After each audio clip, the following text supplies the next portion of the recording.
Hello guys, स्वागत है आपका एक और नए वीडियो में।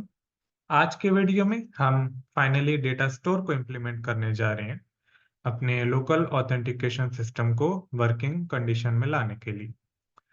तो उसके लिए पहले तो हमें डेटा स्टोर की डिपेंडेंसी ऐड करनी पड़ेगी। तो हम module level Gradle file open करते हैं एंड आप देख सकते हैं इसमें ऑलरेडी नेविगेशन कंपोज मैंने ऐड किया हुआ है। अब हम यहाँ पर डेटा स्टोर को ऐड करेंगे एंड इसके बाद हम सिंक नाउ पे क्लिक कर देंगे।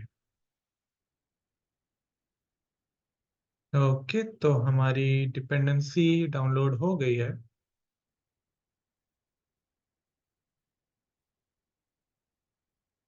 और अगर आप इस पे हवर करेंगे तो आप देख सकते हैं हमें ये रिप्लेस करने को कह रहा है हमारे नए कैटलॉग डिक्लेरेशन के मेथड के अकॉर्डिंग। तो अगर हम इस पे क्लिक करेंगे तो अब देखिए ये किस फॉर्मेट में हो गया।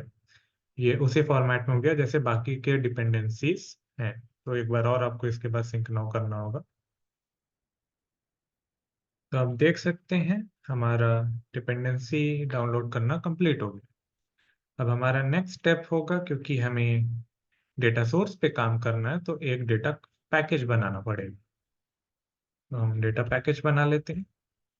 अब इसके अंदर हम एक रिपॉजिटरी बनाएंगे अपनी यूजर डिटेल्स को सेव करने के लिए।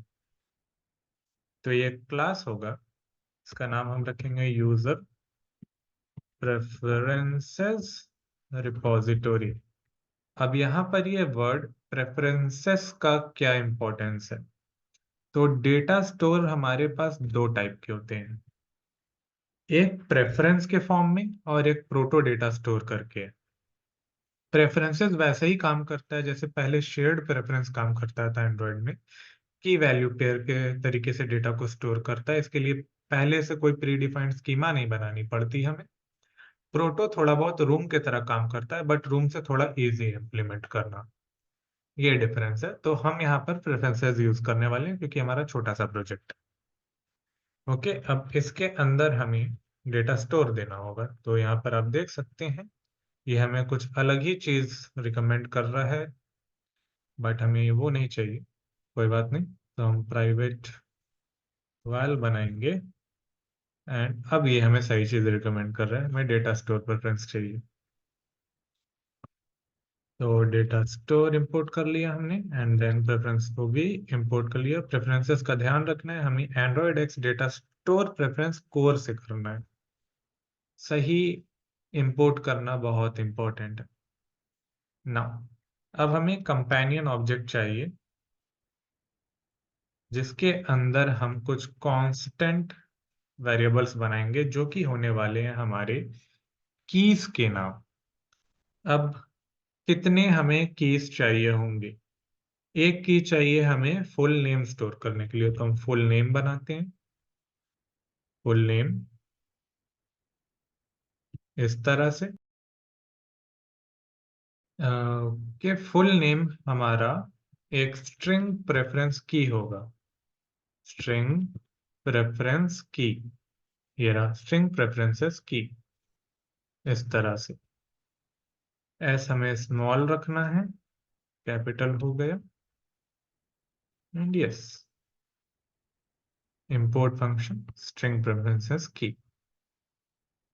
तो ये कह रहा है कांस्टेंट हटाने के लिए। ओके, तो कांस्टेंट लगाने के लिए ये मना कर रहा है तो हम कांस्टेंट हटा देते हैं और कीज को हम लिमिट कर देते हैं इसी क्लास के अंदर ताकि और कहीं भी अवेलेबल ना हो। एंड देन फुल नेम के बाद अब हमें चाहिए एक और हमारा ईमेल स्टोर करने के लिए, जो कि अगेन ये ऑटोमेटिक हमें दे दिया, वेरी गुड। एंड लास्टली हमें एक चाहिए पासवर्ड स्टोर करने के लिए और वो भी इसने ऑटोमेटिकली हमें दे दिया, ग्रेट। अब इसके बाद हमें एक मेथड चाहिए जो कि हमें सेव करने के लिए हो। और वेल यहाँ पर देखिए ये मुझे पूरा सेव करने के लिए दे रहा है, बट हमें सिर्फ फुल नेम नहीं सेव करना है, हमें और भी चीजें सेव करनी है। तो थोड़ा सा चेंज करेंगे। सेव हम रखेंगे सेव यूजर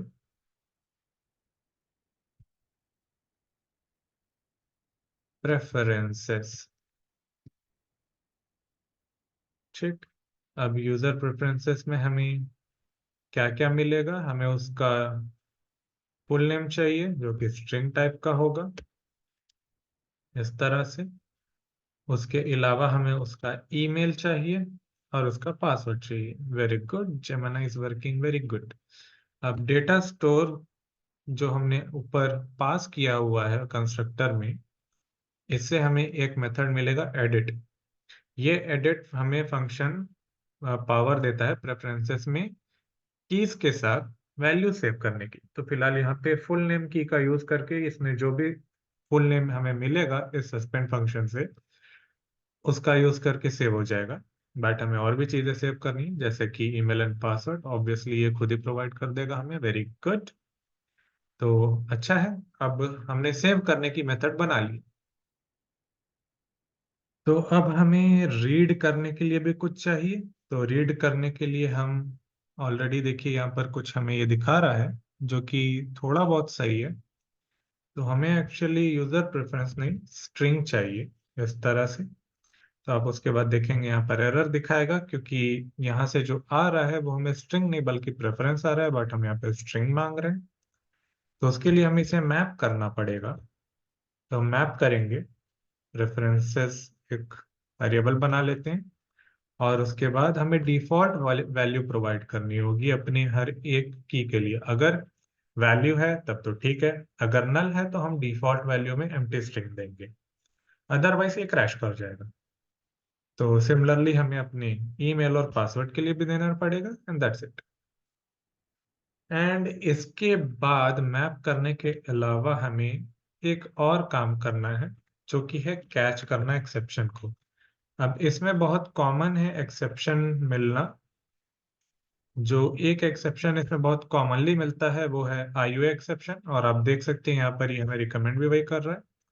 तो अगर हमें आईओ एक्सेप्शन मिलता है, इंपोर्ट कर लेते हैं, तो उस केस में हम क्या करेंगे कि हम एम्प्टी प्रेफरेंस एमिट करेंगे। अदरवाइज इसके अलावा अगर कोई भी एक्सेप्शन आता है तो जो एक्सेप्शन आया वो थ्रो कर देना है। तो ये हमने यहाँ पर अपना रिपॉजिटरी तैयार कर लिया है। तो आज के वीडियो का काम हमने कंप्लीट कर लिया है। हमने रिपॉजिटरी कंप्लीट कर ली है, हमारे पास कीज हैं, किस टाइप की कीज चाहिए वो भी हैं, हमारे पास सेव करने के लिए एक मेथड है, और हमारे पास रीड करने के लिए एक फ्लो भी है।